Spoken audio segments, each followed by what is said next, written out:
Селям алейкум. Какие заболевания органов дыхания существуют, какие есть способы лечения и диагностики, и о методах профилактики поговорим сегодня с врачом-пульмонологом Марленом Алиевым. Хош келдіңіз, Марлен Айдерович. Первый вопрос. С какими заболеваниями обращаются к пульмонологу? Селям алейкум. К пульмонологу обращаются с различными заболеваниями, связанными с бронхолегочной системой, вызванные бактериальной инфекцией, вирусной инфекцией, то есть это пневмония, бронхиты острые, хронические, и также хроническая патология, как саркоидоз, хроническая обструктивная болезнь легких, так называемая болезнь курильщика, и бронхиальная астма. А можно ли предотвратить болезни органов дыхания? Можно. Чаще всего это здоровый образ жизни, то есть это занятие спортом, стараться меньше контактировать с инфекционными больными, также отказ от курения, такое как бы наболевшая в наше время проблема, и, соответственно, экология. Без экологии никуда, к сожалению. Загазованность различными рода выхлопными газами, заводами, эта проблема есть. Они в городских, особенно в урбанистических таких районах, это никуда, к сожалению, от этого не деться. На сегодняшний день очень многие практикуют пробежки, либо утренние, либо вечерние. Насколько полезно бегать по улицам именно города? Естественно, в идеале это парковые зоны, но не у всех есть такая возможность.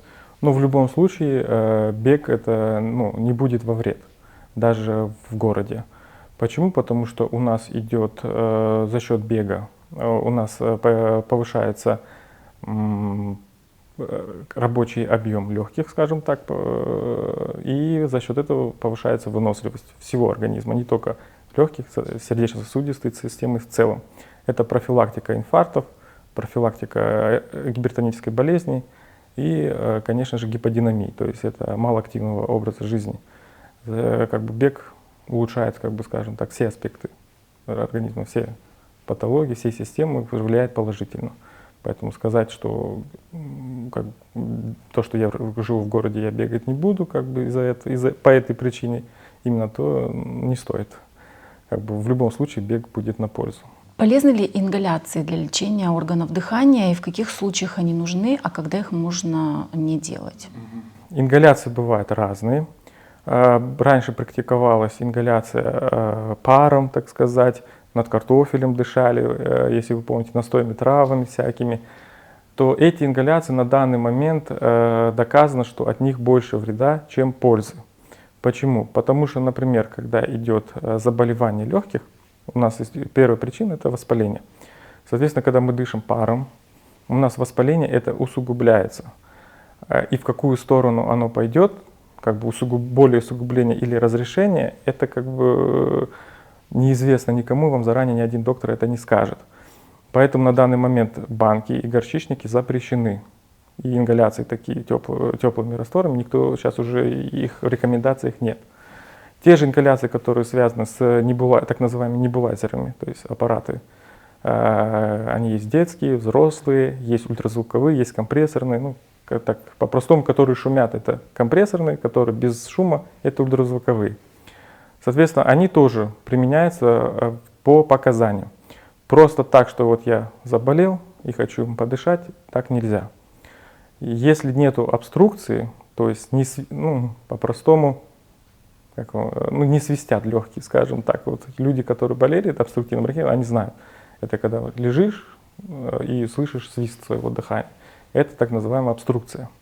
Она бывает разной степени, бывает легкой, когда человек ее не слышит, только пульмонолог или терапевт может ее услышать через фондоскоп. А бывает, когда она усугубляется, уже человек сам слышит, уже посторонние люди даже могут сказать, твои хрипы нам мешают спать там, или еще что-то, как бы уже громкие хрипы, свисты. Вот при таких проблемах, скажем так, таких симптомах, то показания есть для ингаляции, небулайзера, различными препаратами, можно дышать и нужно. Тогда они будут на пользу. Но при первом же случае, при появлении легкого кашля или сухого кашля, сразу бросаться за ингаляцией, это не стоит так. Угу. Какие симптомы со стороны органов дыхания требуют незамедлительного срочного обращения к врачу? со стороны органов дыхания требуют обращения такие симптомы, как кашель, температура более 3 дней, также одышка требует немедленного обращения к пульмонологу и приступы удушья на фоне полного здоровья. Чаще всего это тоже такое состояние, которое угрожающее к жизни, поэтому надо немедленно обращаться к пульмонологу. Такое тоже, к сожалению, бывает. А существуют ли скрининговые обследования на органы дыхания? Существует это флюорография, так называемая, которую мы все проходим. Но, честно говоря, мое мнение, надо от нее уходить. Надо уходить на рентген и при показаниях на КТ.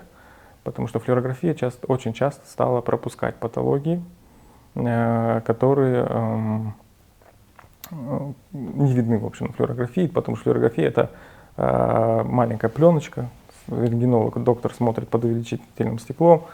Есть, конечно, компьютерная флюорография, но все равно рентген лучше. Также есть пирограмма. Этот метод обследования для определения скрытой обструкции. Ну, по-простому, это человек приходит на исследование, дышит в трубочку, различные пробы выполняются, и по ним смотрят состояние легких. Этот метод внесен в диспансеризацию, ну тоже по показаниям. Также кровь, общий анализ крови, как бы без него никуда. А скажите, всегда ли курение приводит к обструктивной болезни легких? Это зависит от стажа и количества сигарет в день.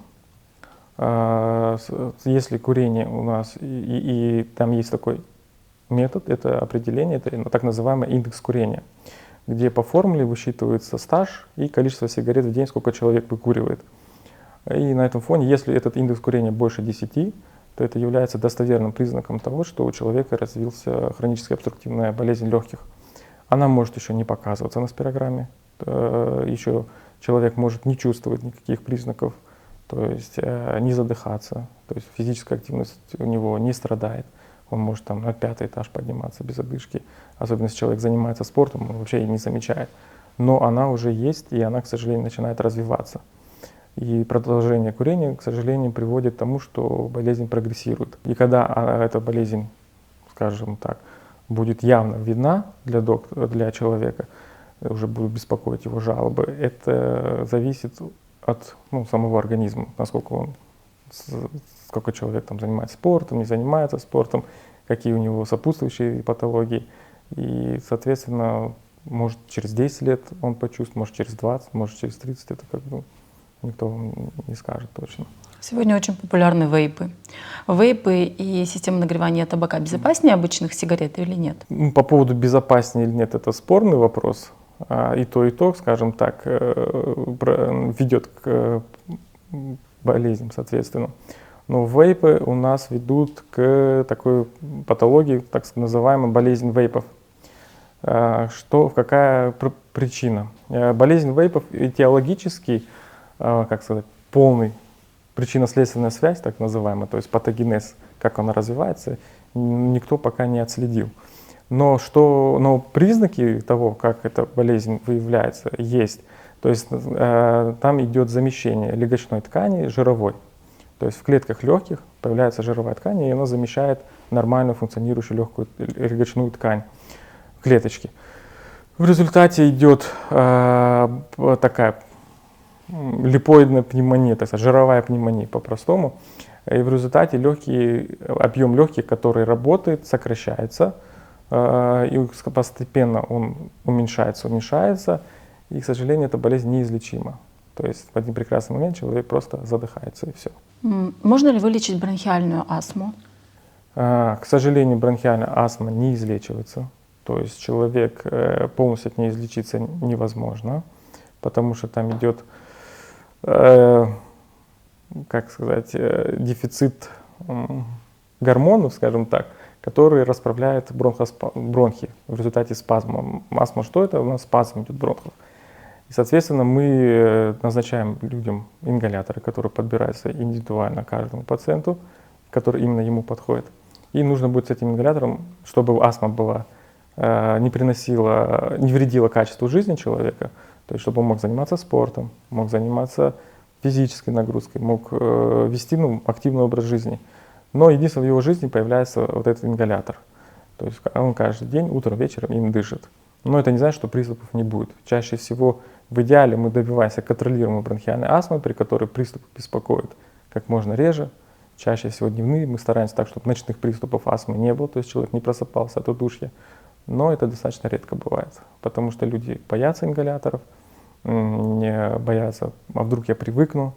Но на самом деле надо привыкнуть к этому ингалятору, так сказать, чтобы качество жизни у человека не страдало, потому что если не дышать этими ингаляторами, астма прогрессирует, мешает нам нормальной жизнедеятельности, мешает занятию спорта, падает физическая активность, тяжело жить человеку с астмой. Как не пропустить пневмонию? На данный момент стало тяжело диагностировать пневмонию, даже пульмонологам. Клиника очень смазанная сейчас. Что я имею в виду? Вот у меня бывают пациенты, они приходят, просто беспокоит одышка и все. Температуры нет, кашля нет, просто одышка. Мы делаем КТ, потому что при одышке неясной этиологии показания КТ. Делаем КТ, а там пневмония. То есть у человека нет ни температуры, ни кашля абсолютно, а есть пневмония. Поэтому я сказал вначале, что если есть одышка бессимптомная, то нужно обращаться к пульмонологу. Почему? Потому что есть риск того, что там есть пневмония. Сейчас стали тем более методы более чувствительные, тот же КТ, и достаточно небольшую пневмонию мы можем обнаружить в начальной стадии и назначить правильное лечение.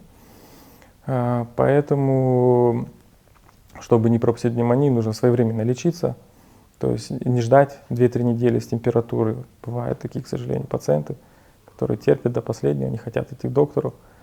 Температуры 2-3 недели, вроде ничего не беспокоит, а потом приходит двухстороннее поражение, например, 70-80%. Всегда ли при пневмонии назначают антибиотики? Не всегда. Смотрят на показания. То есть сдается общий анализ крови и смотрится, есть ли вирусная инвазия или бактериальная инвазия. И чаще всего на КТ уже видно по симптомам, то бишь, например, матовое стекло, это симптоматика вирусной этиологии пневмонии, то, соответственно, антибиотики стараются не назначать. Но когда мы берем кровь, если видим подъем лейкоцитов, то, соответственно, уже присоединилась бактериальная инфекция, и, соответственно, мы уже назначаем антибиотики. Кому стоит вакцинироваться от пневмококковой инфекции? Вакцинировать следует всем, у кого есть хроническая патология со стороны бронхолегочной системы. То есть это астматики, бронхиты и курильщики, соответственно, тоже. Один из самых важных вопросов, как влияет на легкие коронавирусная инфекция? У нас появляется, человек выздоравливает после пневмонии, и чаще всего образуются так называемые рубцы, то есть по-простому шрамы, то есть легочная ткань замещается соединительной, то есть фиброзы. Я думаю, многие пациенты, кто переболел ковидом, видели на своих заключениях, что фиброзные образования в легких. В результате этих фиброзов сокращается так называемый рабочий объем легких. Это, к счастью, обратимый процесс в большинстве случаев. То есть своевременно обращаемся к доктору, доктор назначает лечение, и чаще всего этот фиброз купируется. Может быть, не до конца, но большую часть уходит фиброз. Нужна ли реабилитация после коронавируса с поражением легких? Реабилитация нужна обязательно. Это дыхательная гимнастика, не бег. Кстати, после коронавирусной нагрузки полгода нельзя физические нагрузки. То есть любимые спортзалы отменяются на полгода. Человек должен просто ходить. Ходьба, дыхательная гимнастика – это самый лучший вариант для реабилитации. И последний вопрос. Методы профилактики. Здоровый образ жизни, соответственно, отказ от курения, умеренные физические нагрузки, кардионагрузки, тоже велосипед, бег, кто не может бегать, спортивная ходьба. И, в принципе, стараться профилактировать, не болеть, по-простому скажу. В каком плане? У нас иммунитет падает при стрессах, при переохлаждениях и при недостаточном поступлении питательных веществ. То есть надо обязательно завтракать, это в первую очередь. Еда должна быть сбалансированной и умеренные физические нагрузки. Если это все соблюдать, иммунитет будет в тонусе и будет работать лучше, чем вот эти иммуностимуляторы, которые у нас все любят пить. Чох Сагулнас, Марлен Айдерович. Здоровый образ жизни – это профилактика от любых видов заболеваний. Будьте здоровы и берегите себя.